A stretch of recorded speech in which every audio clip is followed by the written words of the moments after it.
I'm Coop, this is another modified Stryfe. I've integrated a Firefly shell, so I'm calling it a Stryfly.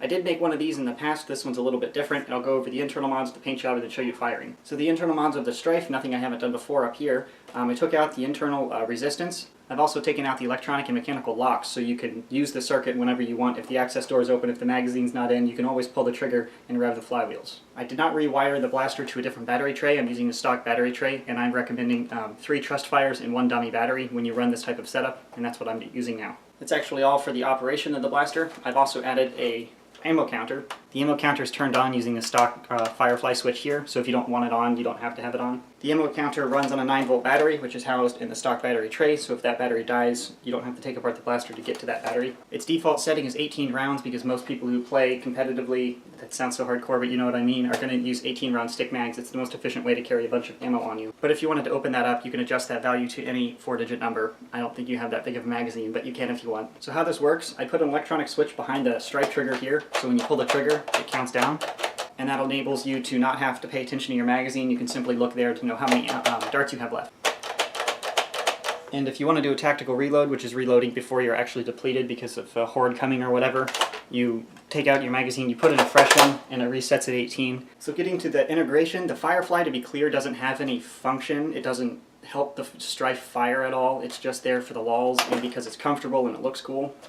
But this was integrated initially with hot glue and a little bit of epoxy in liquid form, but the primary adhesive agent here is Smoothcast 65D. It is a bit pricey, but this product is incredible. Ice or UN13 has been telling me to use this for quite a while now, and I finally listened to him, and I'm very thankful I did. It's a 2-part product that you mix similar to how you mix epoxy, and then after just a couple of minutes it turns into essentially a really solid hard plastic, very strong material. And while it's not cured or dried, it pours like water. So I poured it all up into here and in the back here, and then it dried hard, and it just molded these 2 parts together wonderfully. This is an incredibly strong integration, and honestly I think it's the strongest integration I've ever done, purely because I use Smoothcast 65D. Because of the strength of Smoothcast 65D, and because that was my first time using it, I actually used a little too much, and it's insanely strong. If you tried to crack this blaster apart, you'd end up cracking the actual plastic before you broke the Stryfe away from the Firefly. This is now the strongest part of this gun. So, very happy with the integration. I'll definitely be using Smoothcast 65D in all my future integrations unless I'm trying to be budget conscious, because that was like $40 for the little trial pair,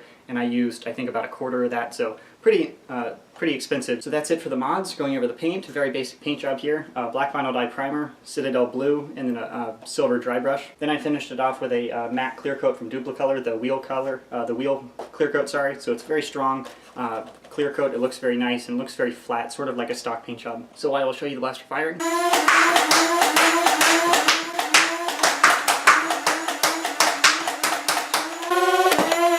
101. 97, 102, 104, 101, 102 feet per second. So it fires just like any other voltage ramped Stryfe. Very happy with the performance. Overall, very happy with how the project turned out. Really like Smoothcast 65D. Definitely will be using that in the future. I've always liked the Stryfly. I made one a few years ago or some time ago. Was very happy with it. That's why I made this one again. I'll definitely be implementing ammo counters into future blasters because that's very cool. Overall, very fun project, and I'm really happy with how it turned out. So that's it. Thanks for watching. That is just for cosmetics. All of the operation of the blasters internally, you could saw it off here and here, and the whole thing would still operate. But because it's elastic and it looks pretty, it looks like you're actually shooting.